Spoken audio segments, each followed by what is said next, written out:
Over the years, many infamous serial killers have been executed or imprisoned, but numerous bloodthirsty killers are still out there, keeping authorities on edge and leaving communities in fear. Now, these killers have eluded capture for years and are still at large to this day. Here are some serial killers still active in 2024. Little Rock serial stabber. Following breaking news tonight out of North Little Rock, one man is dead and several others injured after a string of stabbings. At noon, Little Rock police issue a safety alert after multiple knife attacks in the city. 3 of those attacks have been homicides, and police believe they are all connected and now have a $20,000 reward for the suspect. If there's anything more terrifying than a serial killer with a type, it's one who stabs his victims randomly. And back in 2021, that was the nightmare the city of Little Rock, Arkansas had to deal with. August 24th, 2020, 64-year-old Larry Eugene McChristian, who was reported missing 2 days prior, was found stabbed to death on a stranger's porch. Surveillance footage from the homeowner's security cameras were obtained. However, authorities were unable to acquire any possible clues to the killer's identity. And while investigations were still ongoing, the news of another victim getting stabbed made headlines.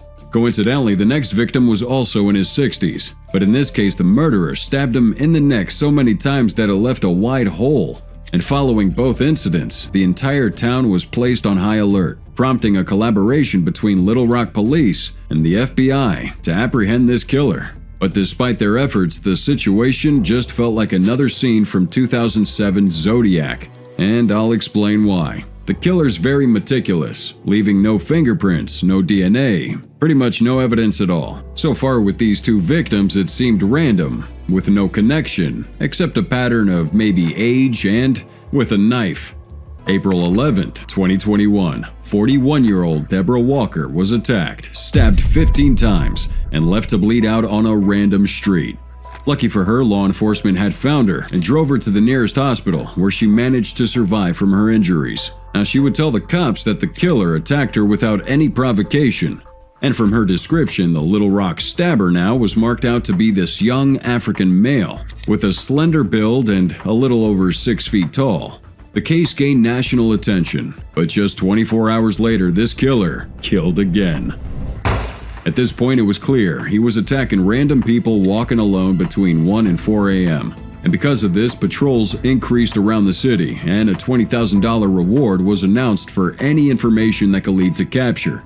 And being that this occurred in the TikTok era, stories of this killer's shenanigans flooded the app. Also, some groups of local vigilantes and self-proclaimed real-life superheroes joined in to find this killer. Sadly though, no arrests, no suspects, and no leads have been made. Babysitter killer. Now, you may have seen the 2020 Netflix horror The Babysitter, but what if we told you that there was a man out there who brought this horror to life? February 15th, 1976, Mark Stebbins was headed home to go watch some TV. However, he never made it home, and his body was discovered 4 days later. He was dead. The disturbing detail here was that his body was neatly laid out in a snowbank in the parking lot of an office building. Stebbins had been sexually assaulted with an object and strangled to death. Also, 2 cuts were inflicted to the left rear of his head, with rope marks being present on both his wrists and ankles. He was fully clothed, wearing the same outfit from when he'd vanished. 10 months later, Jill Robinson packed her backpack and ran away from home after having an argument with her mother over dinner preparations. The next day, her bicycle was found behind a hobby store, and a week later, her body was discovered along the side of a highway. Half her face had been blown off by a 12-gauge shotgun while lying face up in the position that she was found in. And just like Stebbins, Robinson was fully clothed and still wearing her backpack. Her body was also neatly laid out in the snow and had been placed within the site of a police station. These were 2 of 12 tragic murders perpetrated by this serial killer. His MO usually consisted of abducting victims while they were on their way to a specific location, and then he would hold them captive for 4 to 19 days, sexually assault them before murdering them, either by blasting their faces off or by suffocating them to death. Once the victim was dead, the killer would then place their bodies in public where cops could easily identify them. But it's not as disturbing as placing them back into their clothes, which he kept neat. This man was very careful not to have any witnesses while dropping them off in a public space. As a lot of mystery surrounded this man, the cops got very close to apprehending him when he abducted and murdered Timothy King. March 16, 1977, after borrowing money from his older sister to buy some medication at a nearby pharmacy, Timothy left home with his skateboard. However, as he exited that pharmacy, he vanished. There was a widespread search for him, and his story even made it to the news. His father went on air to plead for his son's release, while his mother would write letters to different outlets, also pleading that her son make it back alive so she could feed him his favorite meal, Kentucky Fried Chicken. On March 22nd, two teenagers noticed his body in a shallow ditch. His skateboard was next to him, and his clothing was neatly pressed and washed. And just like the other victims, he had been sexually assaulted with a certain object and suffocated to death. An autopsy showed that King was murdered 6 hours before his body was found. And guess what? The killer actually fed him Kentucky Fried Chicken prior to his death. This was a different level of bizarre. To think the killer was actually paying close attention to the news and took into consideration the details of those letters by his mother. It was crazy. But this time, a woman would come forward with some vital information. She claimed to have seen Timothy talking with some stranger at that pharmacy parking lot. Now, this lady also described the man as a 25 to 35-year-old white male with dark brown hair cut in a shag style. She claimed he drove a blue AMC Gremlin with white wall tires. This vehicle was discovered, but the killer wasn't.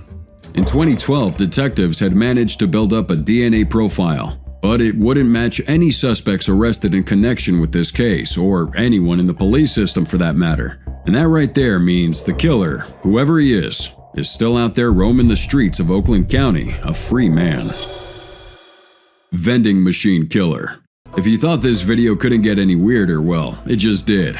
We all know Japan has an unbreakable love for its vending machines, and stats say there are at least 5 million of these machines across the country, making an average of 1 vending machine per 23 people. But what happens when someone decides to use these machines to kill? April 30th, 1985, a Japanese man drank a bottle of Vitamin C, a vitamin energy drink that was left on top of the vending machine in Fukuyama, Hiroshima. A month after consuming this drink, the victim had passed away. An autopsy and the investigation revealed that the energy drink was laced with paraquat dichloride, an herbicide used to control weeds. And someone felt it'd be a good idea to load hundreds of these drinks with that chemical and place them in multiple vending machines across western and central Japan. Vitamin C was the most targeted beverage because at that time, the company had a buy one get one free promotional drink to combat low sales amongst the young crowd.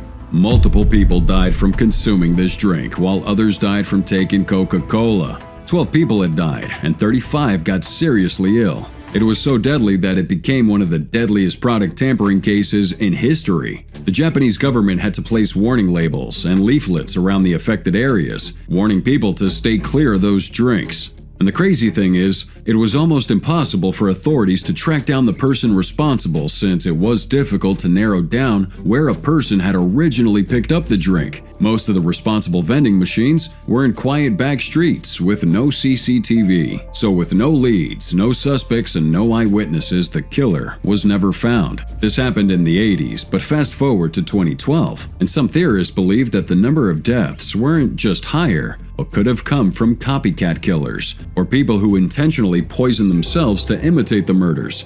That might sound confusing, but we need to understand here that this exact chemical was used by over 1,000 Japanese to take their own life, a year before the vending machine killings. So, are we really dealing with one or multiple killers here? Rainbow Maniac. Now, the name Rainbow Maniac ironically describes this guy whose actions are far from colorful. While you might have a picture of a unicorn floating in a sky of rainbows, the reality is that Rainbow Maniac here is called the Paturas Park Killer, not only murdering at least 13 people, but is also said to have this internal space of hatred against the queer community. 2008, Sao Paulo, Brazil, about a dozen people were murdered at the Paturas Park. All but one of the known victims were men. All but one were shot at close quarters in the back of the head, and most of the victims' lifeless bodies were partially stripped of clothing before being tossed into the dirt. Terrifying? Yes. But the most striking and probably most disgusting piece of this killer's MO is the similarity amongst the victims. Each person murdered by the Rainbow Maniac was a member of the LGBTQIA+ community.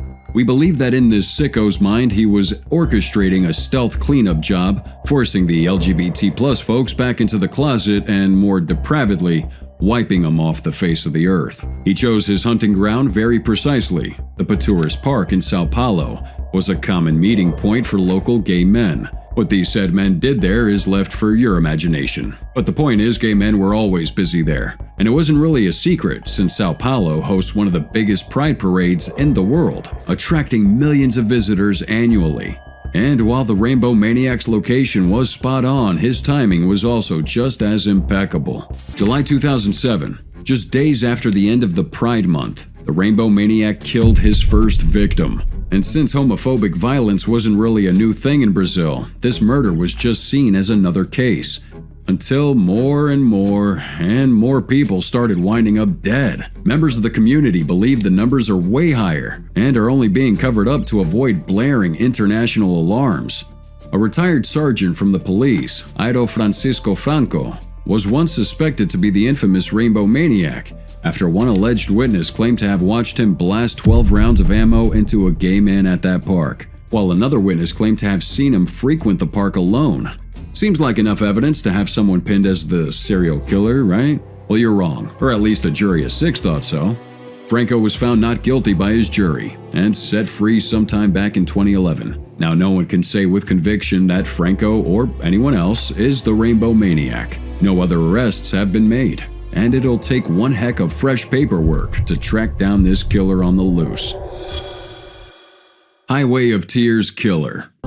For at least 4 decades, women have gone missing from Highway 16. All along or near this remote stretch of road, dozens of women have been murdered or gone missing, their bodies never found in some cases. It's a problem that's reflected across the country. Over the last 4 decades, nearly 50 young women and girls have been murdered or just simply disappeared along a rural highway in Western Canada.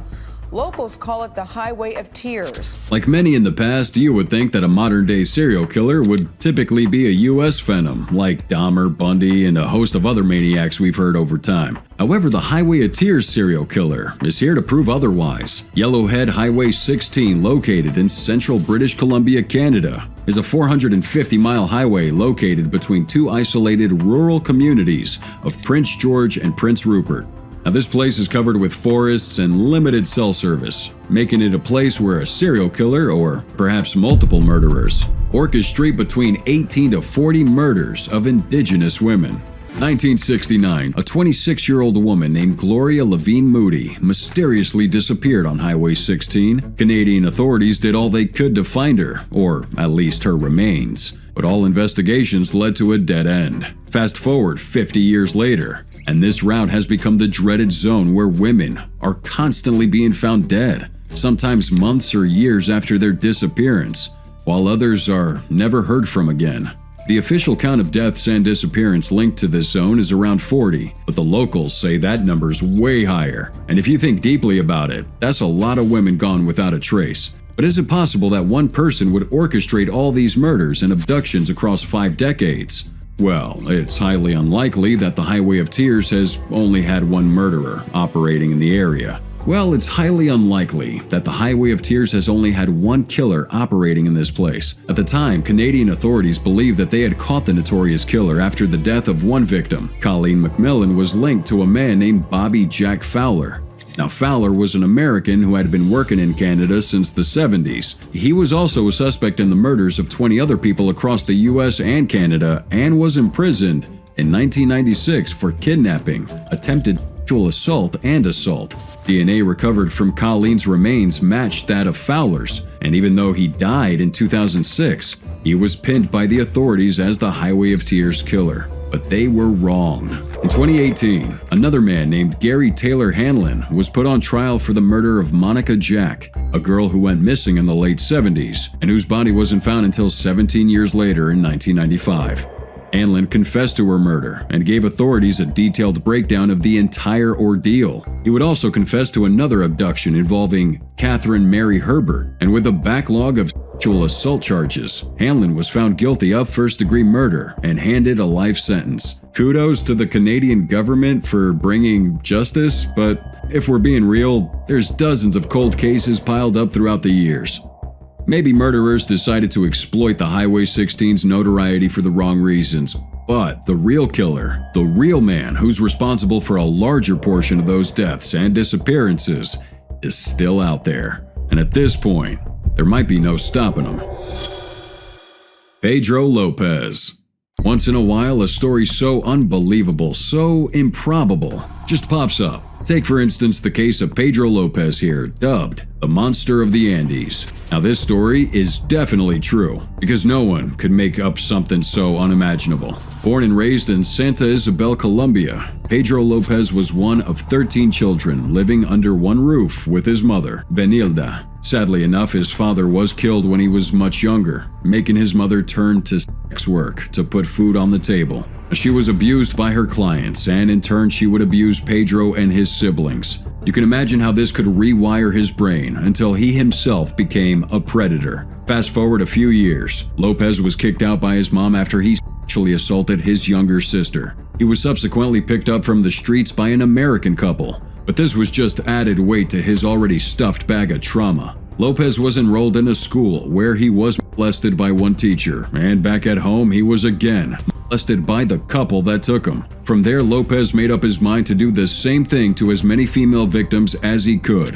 By 1970, he was released from prison after serving time for a theft charge. By then, he'd been seeking out girls, usually of indigenous background and limited economic means. He would move aimlessly through the markets looking for victims with pretty faces.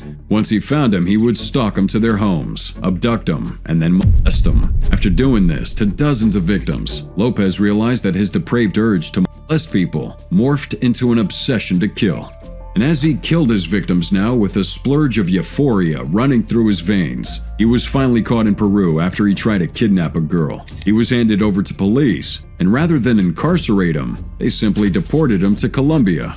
This obviously didn't stop him, as he moved to Ecuador months later, continuing his immoral escapades. So by the late 70s, dozens of girls began going missing in a small town in Ecuador. Lopez was eventually linked to these abductions after he was caught luring a victim into an isolated forest. Being that he was somewhat proud of his actions, Lopez didn't waste any time in leading authorities down to a bizarre graveyard where he buried 53 victims and even confessed to killing at least 200 more in Colombia and Peru. As if these crimes weren't unfathomable enough, Lopez's sentence for raping and murdering more than 100 girls in Ecuador was only 16 years, which was the maximum sentence allowed under Ecuadorian law at the time. He was then released 2 years earlier for good behavior in 1994 and sent right back to his native Colombia, where he was put in a psychiatric hospital for 4 years. February 1999, he was declared sane and released under $50 bail with additional stipulations. However, Lopez vanished right after and has never been heard of to this day. Of course, if this man's still alive, he'd be definitely old and might not be as active in 2024. But don't forget, this is a man who claimed that killing and raping victims was his mission. So unless he's dead, Mr. Lopez here would still be as dangerous as ever before. Zodiac Killer. The Zodiac Killer puzzled authorities with a number of coded letters sent to newspapers and law enforcement, and he's connected to 5 murders in the San Francisco area between 1968 and 1969, although in one letter, the Zodiac Killer claimed to have murdered 37 people. Now this story might haunt your mind more than you expect, so hold on to that thought and listen closely. December 20th, 1968. 17-year-old David Faraday and his girlfriend, Betty Lou Jensen, were shot to death near their car at a remote spot on Lake Herman Road, on the outskirts of Vallejo, California. Law enforcement would arrive shortly after, and despite DNA prints found at the scene, they were unable to get a suspect or motive for the crime. And again on July 5th, 1969, 22-year-old Darlene Farron and her boyfriend, 19-year-old Mike McGow, were sitting in a parked car in a similarly remote location when they were approached by a man with a flashlight. The strange man would ask no questions before mercilessly firing multiple shots at him, killing Farron and seriously wounding McGow. Within an hour of the incident, a man called the Vallejo Police Department, giving him the location of the crime scene and claiming responsibility for both that attack and the '68 murder of Faraday and Jensen. The tragic incident, down to the phone call, seemed odd, but something even stranger happened a month later. The San Francisco Examiner, San Francisco Chronicle, and the Vallejo Times-Herald each received an identical handwritten letter in an envelope without a return address. The letter was from the Zodiac killer, detailing how he perpetuated each murder. Now, each letter closed with a symbol of a circle with a cross through it, and it was one of a three-part cipher that he claimed contained his identity. It was even more disturbing than how we're saying it now, and the real shocker was yet to come.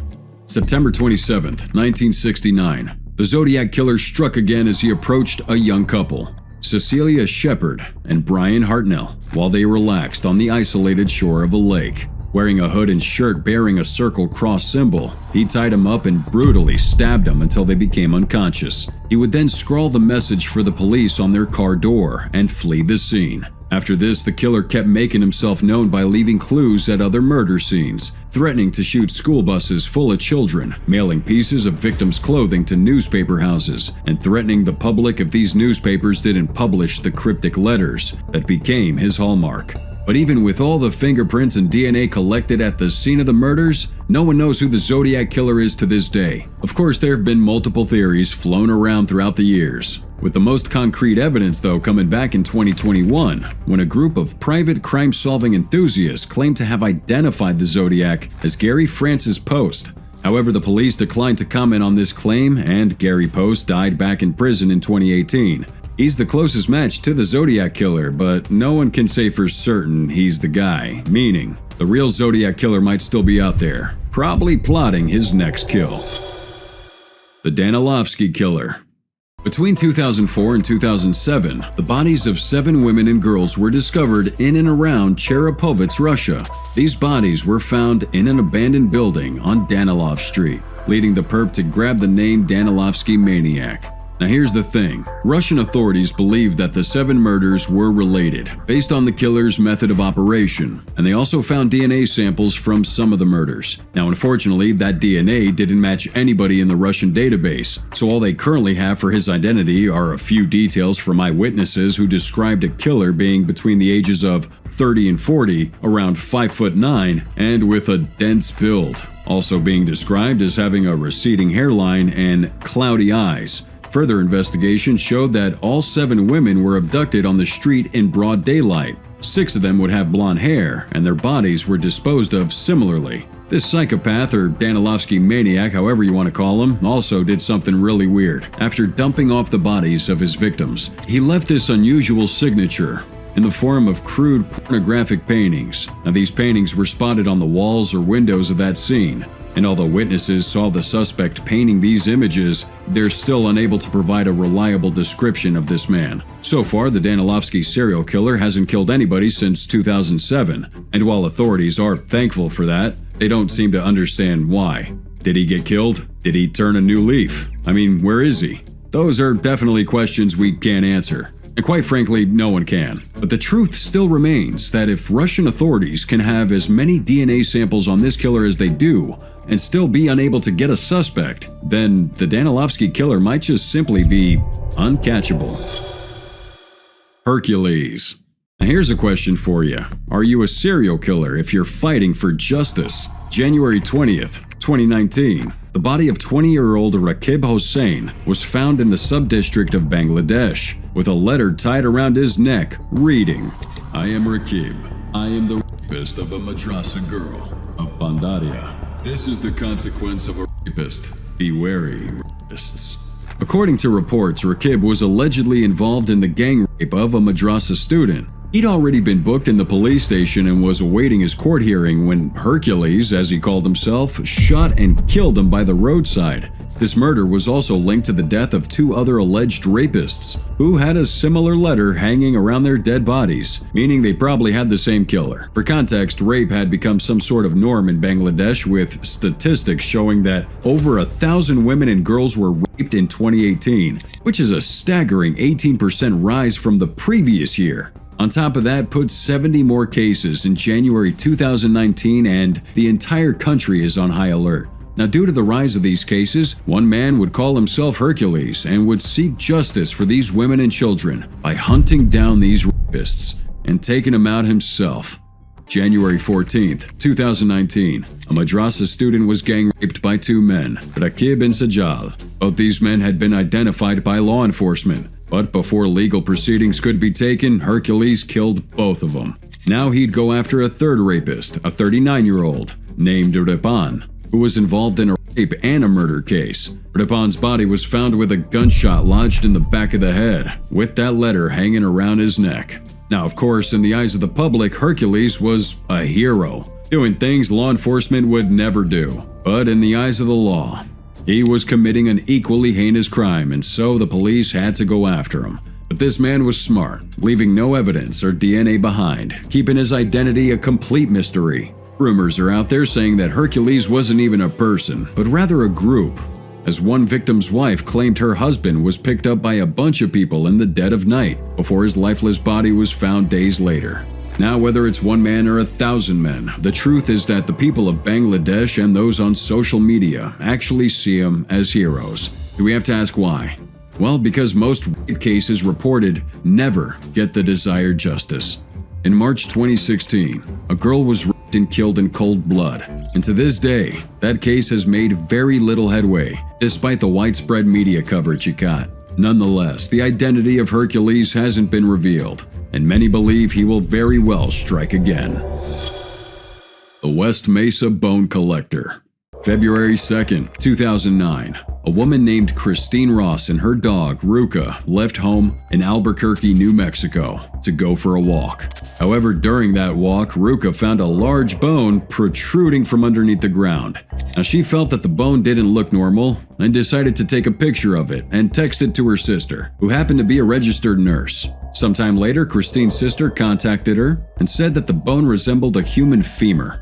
So Christine called the Albuquerque Police Department, and it was quickly determined that this bone was in fact from a human.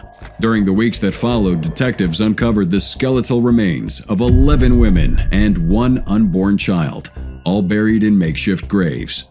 By November, some of the victims had been identified, including Selania Edwards from Oklahoma. Now, she'd been classified as an endangered runaway and reported missing 6 years earlier in 2003. Her last known public appearance was when she was sighted by eyewitnesses moving from East Colfax Avenue in Aurora, Colorado. Now, she was seen moving with prostitutes while using the nickname Chocolate. 2 other women were identified in this mind-boggling grave, both of whom were declared missing way back in 2004. But the most disturbing detail uncovered in this pile of corpses was the remains of 22-year-old Michelle Valdez, who was pregnant when she was killed and buried. Forensic investigators successfully identified 11 of those victims with their names and matching DNA. But the one thing that the majority of them had in common was that they all had ties to both drugs and prostitution. So who exactly is the dreaded Mesa Bone Collector?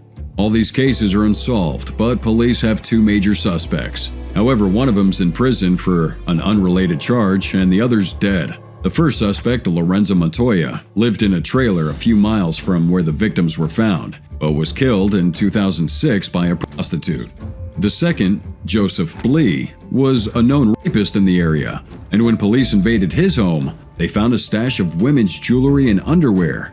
Unfortunately, though, the police haven't been able to confirm a definite link between either suspect and the West Mesa bodies, meaning this case is still open to this day. And the killer? Well, he just might be lurking in a location near you.